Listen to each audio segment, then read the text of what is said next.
കുറ്റബോധം doctor George പടനിലത്തിൻ്റെ മനസ്സിനെ ഇപ്പോഴും അസ്വസ്ഥതപ്പെടുത്തുന്നുണ്ട്. ഒരു തുടർക്കണ്ണിയായി ഇത് നമ്മുടെ സമൂഹത്തെ സ്വാധീനിക്കുന്നു എന്നതും സത്യം. ഇളം തലമുറയെയെങ്കിലും കുറ്റബോധത്തിൽ നിന്ന് വിമുക്തരാക്കുവാൻ ഡോക്ടർ വളരെയധികം ആഗ്രഹിക്കുന്നു, സ്വപ്നം കാണുന്നു. നമ്മുടെ ശിശു പരിശീലനവുമായി ബന്ധപ്പെടുത്തി കുറ്റബോധത്തെക്കുറിച്ച് അദ്ദേഹത്തിന് വളരെയേറെ കാര്യങ്ങൾ പറയുവാനുണ്ട്. അദ്ദേഹത്തിൻ്റെ ആ അഭിപ്രായങ്ങളാകട്ടെ ഇന്നത്തെ ഈ ചർച്ചയ്ക്ക് വിഷയം. ഡോക്ടർ, നമ്മൾ പല പ്രാവശ്യം ചർച്ച ചെയ്തതുപോലെ ഈ കുറ്റബോധം അങ്ങയുടെ മനസ്സിനെ ഏറെ അസ്വസ്ഥപ്പെടുത്തുന്നുണ്ട്. അത് മുഴുവനായി മാറി എന്ന് നമുക്ക് പറയാൻ പറ്റില്ല. ഒരു തുടർക്കണ്ണിയായി അത് നമ്മുടെ സമൂഹത്തെ ഗ്രസിക്കുകയാണ്. അതോടൊപ്പം തന്നെ ഡോക്ടർ ആഗ്രഹിക്കുന്നു ഈ ഇളം തലമുറയെയെങ്കിലും ഈ കുറ്റബോധത്തിൽ നിന്ന് പൂർണ്ണമായും വിമുക്തരാക്കണമെന്ന്. അതിന് അവർക്ക് ശരിയായ പരിശീലനം കൊടുക്കണം എന്ന് ഡോക്ടർ പലയിടത്തും എഴുതി കണ്ടു. എന്ത് തരത്തിലുള്ള പരിശീലനമാണ് അവർക്ക് കൊടുക്കേണ്ടത്? അത് അങ്ങയുടെ ഈ ഒരു സ്വപ്നത്തെ, കുറ്റബോധമില്ലാത്ത ഒരു സമൂഹം എന്ന ആ ഒരു സ്വപ്നത്തെ എത്രമാത്രം, അല്ലെങ്കിൽ ആ സ്വപ്നത്തിന് എത്രമാത്രം ഒരു താങ്ങാകും എന്നാണ് അങ്ങ് ഞങ്ങളോട് പറഞ്ഞു തരേണ്ടത്. ടീച്ചറെ, കുറ്റബോധം എന്നുള്ളത് നമ്മുടെ ഇന്നത്തെ സമൂഹത്തിൻ്റെ ഒരടിസ്ഥാന കല്ലാണ്. കുറ്റബോധമില്ലാത്ത ഒരു സമൂഹം കെട്ടുറപ്പുള്ള ഒരു സമൂഹമായി, അനുസരണയുള്ള ഒരു സമൂഹമായി കൊണ്ടുപോകാൻ വളരെ ബുദ്ധിമുട്ടുള്ള ഒരു കാര്യമാണ്. രക്ഷകൻ എന്ന് ഞാൻ ഉദ്ദേശിച്ച ആ ഉപദേഷ്ടാവിൻ്റെ കാലത്തിന് ശേഷം അദ്ദേഹം നിർദ്ദേശിച്ച, അദ്ദേഹത്തിൻ്റെ ശിഷ്യന്മാർ തന്നെ രൂപീകരിച്ച സമൂഹം കുറ്റബോധം ഇല്ലാതെ കണ്ട് വളരാൻ ശ്രമിച്ചു. പക്ഷേ പല പല അഭിപ്രായങ്ങൾ അവരുടെ ഇടയിലുണ്ടായ അഭിപ്രായ ഭിന്നത വളരെ രൂക്ഷമായി. അങ്ങനെ വന്നപ്പോൾ അതൊരു കെട്ടുറപ്പുള്ള സമൂഹമായി കൊണ്ടുപോകണമെങ്കിൽ കുറ്റബോധം ആവശ്യമാണ്. കുറ്റബോധത്തോടുകൂടി, ശിക്ഷാഭയത്തോടുകൂടി ഒരു സമൂഹം കെട്ടിപ്പടുത്തെങ്കിൽ മാത്രമേ അതിനൊരു സ്ഥിരത ഉണ്ടാകുകയുള്ളൂ എന്നുള്ളൊരു ചിന്ത വന്നു. അങ്ങനെ ആ ഒരു ചിന്തയുടെ അടിസ്ഥാനത്തിൽ അവരെ കുറ്റബോധമില്ലാത്ത ഒരു ലോകത്തെക്കുറിച്ച് ചിന്തിക്കാൻ മാറ്റിയിട്ട് കുറ്റബോധം എന്നുള്ളത് ഒരാവശ്യമായിട്ട് കണക്കാക്കി. കുറ്റബോധം എന്നുള്ളത് പാപബോധം എന്നുള്ളതോ എല്ലാം മാറ്റിയിട്ട് അതൊരു തെറ്റായ ഒരു ചിന്തയല്ല, ഒരു പ്രയോജനപ്രദമായ ഒരു തെറ്റ്, അതെ, ഒരു യൂസ്ഫുൾ എറർ. കുറ്റബോധം എന്നുള്ളത് ഒരു യൂസ്ഫുൾ എററായി അതിനെ ചിത്രീകരിച്ചു, ഒരു യാഥാർത്ഥ്യമെന്ന് അവർ അതിനെ ചിത്രീകരിച്ചു. അതിനവർ കൊണ്ടുവന്ന ഇത് ആനയുടെ ഈ സമൂഹത്തോട് തന്നെ പറയുകയാണെന്നുണ്ടെങ്കിൽ അവർ പറഞ്ഞത് എന്താണെന്ന് ചോദിച്ചു കഴിഞ്ഞാൽ, രക്ഷകനായിട്ട് വന്ന ആളെ അത്രയും കാര്യമായിട്ട് നിങ്ങളോട് സ്നേഹത്തിൽ പെരുമാറിയത് അത് രക്ഷകൻ്റെ ഏകപുത്രനായിരുന്നത് കൊണ്ടാണ്. നിങ്ങളെപ്പോലെയുള്ള ഒരു അടിമയല്ലായിരുന്നു, രക്ഷകൻ്റെ ഏകപുത്രനായിരുന്നു. അദ്ദേഹത്തിന് അത്ഭുതങ്ങളിൽ പ്രവർത്തിക്കാൻ സാധിച്ചു, മറ്റുള്ളവരുടെ സ്നേഹത്തിൽ പെരുമാറാൻ സാധിച്ചു, മറ്റുള്ളവരെ ക്ഷമിക്കാൻ സാധിച്ചു, മറ്റുള്ളവരുടെ തെറ്റുകൾ തിരുത്താനായിട്ട് പ്രയത്നിക്കാൻ സാധിച്ചു. അതിൻ്റെയൊക്കെ കാരണം അദ്ദേഹം യജമാനൻ്റെ അല്ലെങ്കിൽ യജമാനൻ്റെ സ്വന്തം ആളായിരുന്നത് കൊണ്ടാണ്. പക്ഷേ നിങ്ങൾക്കതിൽ എത്തിച്ചേരാൻ ഒക്കുവെന്ന് ഒരിക്കലും ചിന്തിക്കരുത്. മനസ്സിലായോ? നിങ്ങളുടെ കുറ്റം കൊണ്ട് മാത്രമാണ് അദ്ദേഹം ജീവൻ ബലി കഴിക്കേണ്ടി വന്നത്. നിങ്ങൾ ഓരോരുത്തരും ഉത്തരവാദികളാണ് അദ്ദേഹത്തിൻ്റെ മരണത്തിന്. നിങ്ങളതിന് ഓരോരുത്തരും പശ്ചാത്തപിക്കുകയും പ്രായശ്ചിത്തം ചെയ്യുകയും ചെയ്തെങ്കിൽ മാത്രമേ നിത്യശിക്ഷയിൽ നിങ്ങൾ രക്ഷപ്പെടാൻ പോകുന്നുള്ളൂ. ഇങ്ങനെയൊക്കെ വീണ്ടും കുറ്റബോധത്തിനെ പൊക്കിപ്പിടിച്ച് രക്ഷകൻ്റെ പേരിൽ വേറൊരു ബ്രാൻഡായി പഴയ വ്യവസ്ഥിതി വീണ്ടും കണ്ടിന്യൂ ചെയ്യുകയാണ്. അതാണ് ഇപ്പോഴത്തെ പരിതസ്ഥിതി. പുതിയ കുപ്പിക്കകത്ത് പഴയ വീഞ്ഞ് വീണ്ടും ഒഴിച്ചിരിക്കുകയാണ്. അതാണ് ഈ കുഴപ്പം പറ്റിയിരിക്കുന്നത്. അത് കാരണം ആ സമൂഹത്തിലുണ്ടായിട്ടുള്ള ചിന്താക്കുഴപ്പം, ഏതാണ് പഴയ നിയമമാണോ പുതിയ നിയമമാണോ, പഴയ ഉപദേശമാണോ പുതിയ ഉപദേശമാണോ സ്വീകാര്യവും അതുപോലെ അനുകരിക്കേണ്ടതെന്നുള്ളതിനെക്കുറിച്ച് വലിയ കൺഫ്യൂഷനാണുള്ളത്. അപ്പം ഈ കുറ്റബോധത്തിൻ്റെ ഈ വലിയ അടിസ്ഥാന കല്ല് എന്താണെന്ന് ചോദിച്ചു കഴിഞ്ഞാൽ, കുറ്റബോധത്തിൽ കൂടി മനുഷ്യരെ ഭയപ്പെടുത്താൻ സാധിക്കും. മനുഷ്യരെ ഭയപ്പെടുത്തിയെങ്കിൽ മാത്രമേ അവർ അനുസരിക്കത്തുള്ളൂ. അപ്പോൾ അനുസരണയുള്ള ഒരു സമൂഹത്തെ കെട്ടിപ്പടുക്കണമെങ്കിൽ, കെട്ടുറപ്പുള്ള ഒരു വ്യവസ്ഥിതി ഉണ്ടാക്കണമെങ്കിൽ കുറ്റബോധവും ശിക്ഷാഭയവും അത്യന്താപേക്ഷിതമാണ്. അതില്ലാതെ കണ്ട് പറ്റുകയില്ല. അത് അങ്ങനെ ആ പുതിയ വ്യവസ്ഥിതി വന്നതോടുകൂടി രക്ഷകൻ പരാജയപ്പെട്ടു പോയി. രക്ഷകൻ എന്നുള്ളത് അപ്രസക്തമായി, രക്ഷകൻ എന്നുള്ളത് നാമമാത്രമായ ഒരു ഇതായി രൂപാന്തരപ്പെട്ടു. രക്ഷകൻ്റെ ഉപദേശങ്ങളെല്ലാം കാറ്റിൽ പറത്തി. അങ്ങനെയാണ് പുതിയ സമൂഹം ഇത് കെട്ടിപ്പടുത്തത്. അപ്പോൾ ഞാൻ ആനയെ ഒരു പ്രതീകമായിട്ട് ഉപയോഗിച്ചതിൻ്റെ കാരണം എന്താണെന്ന് ചോദിച്ചാൽ, സമൂഹത്തിൽ ജീവിക്കുന്ന എല്ലാ മനുഷ്യരും ഇങ്ങനെ യജമാനനും കിങ്കരന്മാരും എങ്ങനെ ആനയെ കാട്ടിൽ നിന്ന് പിടിച്ചുകൊണ്ടുവന്ന ഒരു ആനയെ നാട്ടാനയാക്കി പരിശീലിപ്പിച്ച് കുറ്റബോധം വളർത്തി ഭയപ്പെടുത്തി അടിമയാക്കി അതിനെക്കൊണ്ട് വേണ്ടതെല്ലാം ചെയ്യിക്കാനായിട്ട് സാധിക്കുന്നു എന്നുള്ളത് ഇത് ഒരു മെറ്റഫറായിട്ട് ഒരു ഉദാഹരണമായിട്ട് രൂപകമായിട്ട് ഉപയോഗിക്കാൻ വേണ്ടിയിട്ട് മാത്രമാണ്. അങ്ങനെ തന്നെയാണ് വാസ്തവത്തിൽ നമ്മുടെ കുഞ്ഞുങ്ങളെ സമൂഹത്തിൽ ജീവിക്കാനായിട്ട് നമ്മൾ കുഞ്ഞുങ്ങളെ ട്രെയിൻ ചെയ്യുന്നത് അങ്ങനെയാണ്.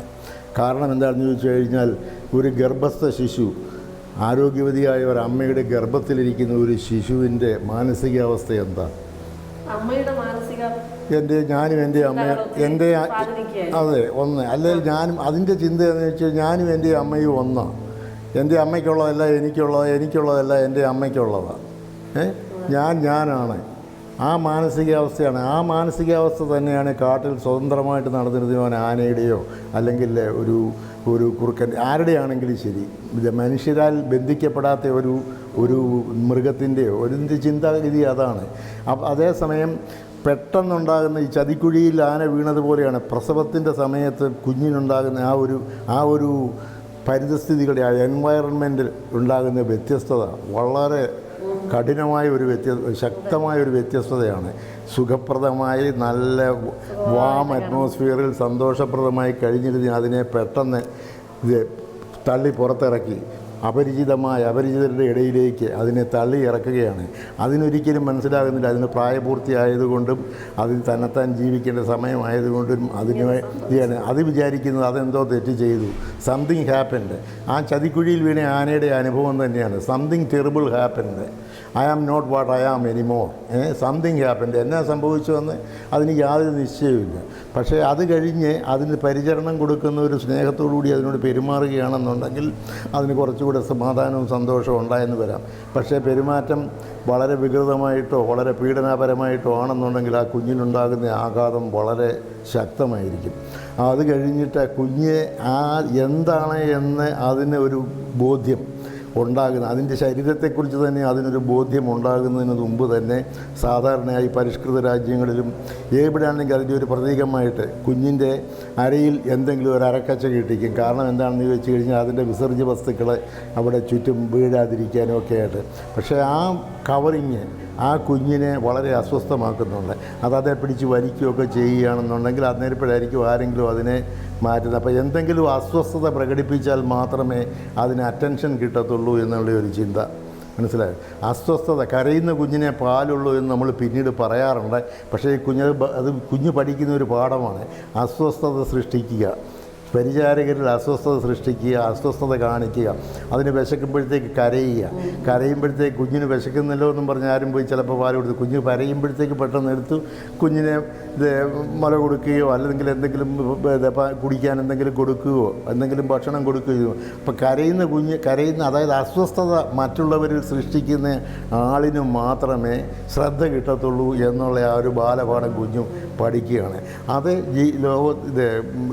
ജീവിതം മുഴുവൻ അങ്ങനെയാണ്. നമ്മൾ എന്തെങ്കിലും കൊളരുതാഴി കാണിച്ചെങ്കിൽ അത് ഈ പത്രത്തിൽ വരുന്ന വാർത്തകളൊക്കെ അതെ, കൊളരുതാഴി കാണിക്കുന്നവരുടെ ഇത് വലിയ ന്യൂസല്ലേ.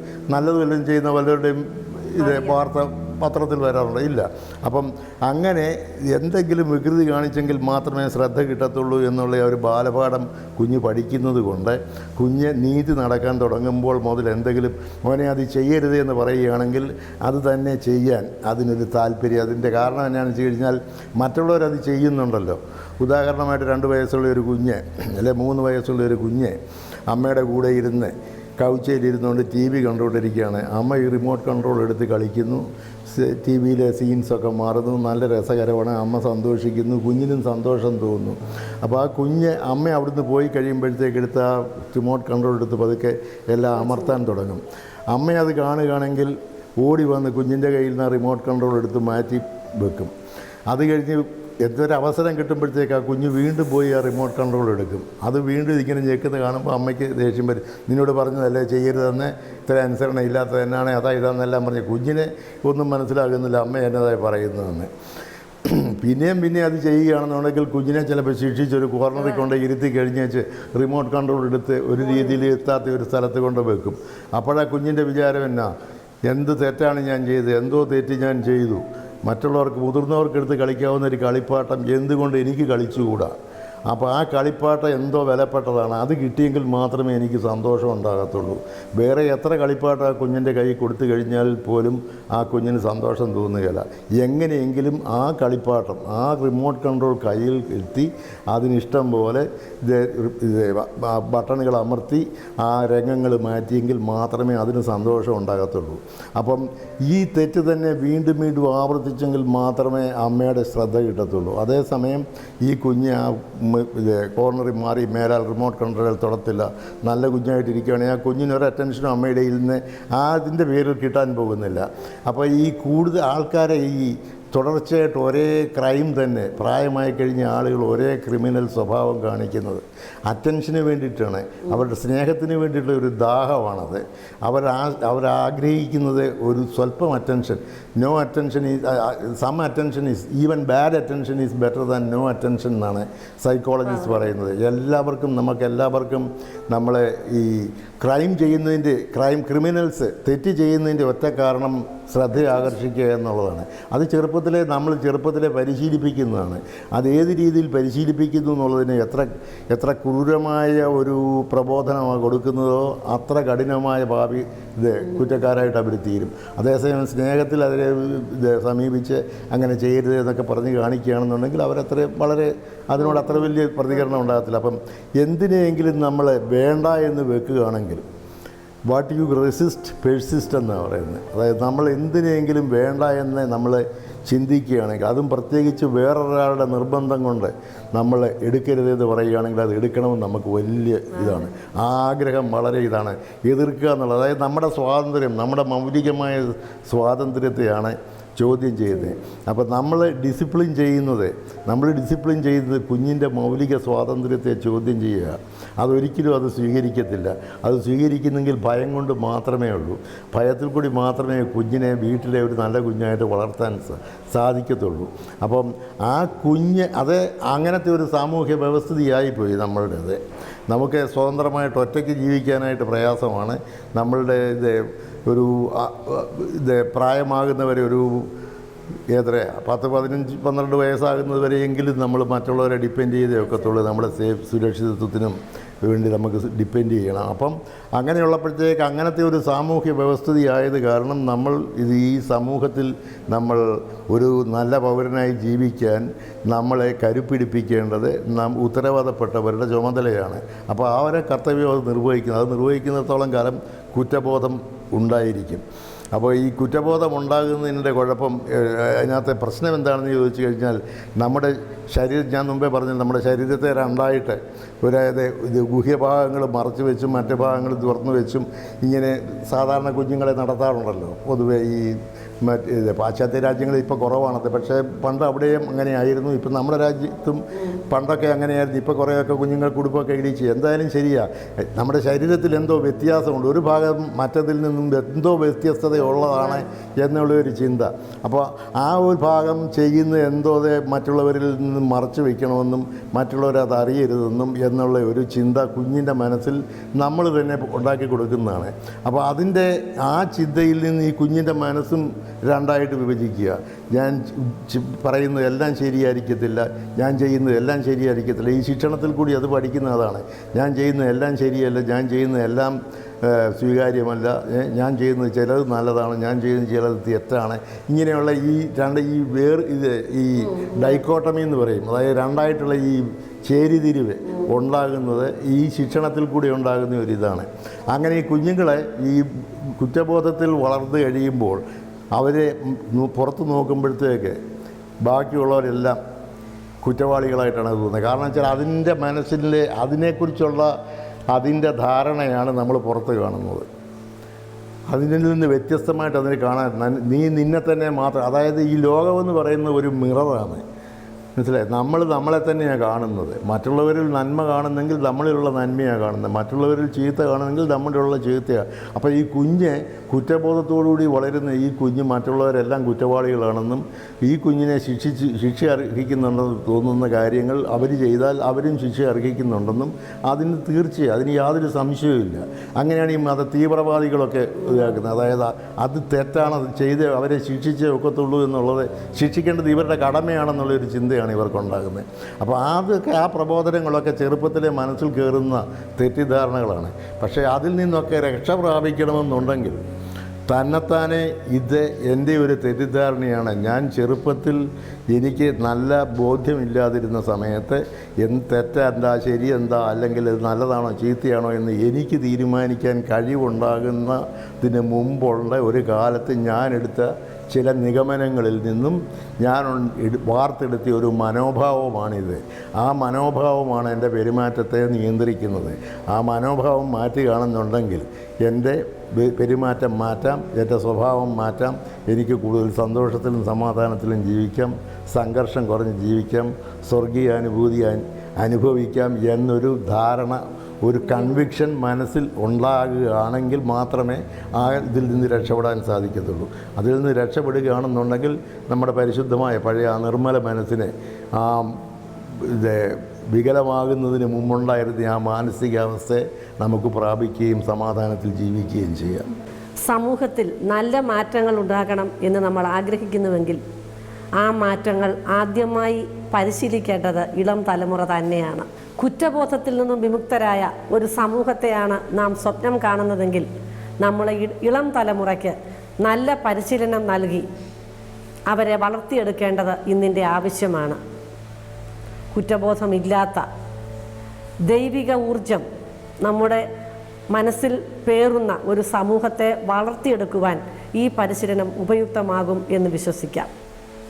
ഡോക്ടർ ജോർജ് പടനിലത്തിൻ്റെ കുറ്റബോധം എന്ന ആ ഒരു വിഷയത്തെക്കുറിച്ചുള്ള ചർച്ചയുടെ ഏതാണ്ട് അവസാന ഭാഗമാണ് ഈ എപ്പിസോഡിൽ നമ്മൾ കണ്ടത്. ഡോക്ടർ ജോർജ് പടനിലത്തിൻ്റെ കുറ്റബോധത്തെക്കുറിച്ചുള്ള ചർച്ചയുടെ അവസാന ഭാഗത്തേക്ക് നാം എത്തിക്കൊണ്ടിരിക്കുകയാണ്. വരും എപ്പിസോഡിൽ നമുക്ക് വീണ്ടും കണ്ടുമുട്ടാം.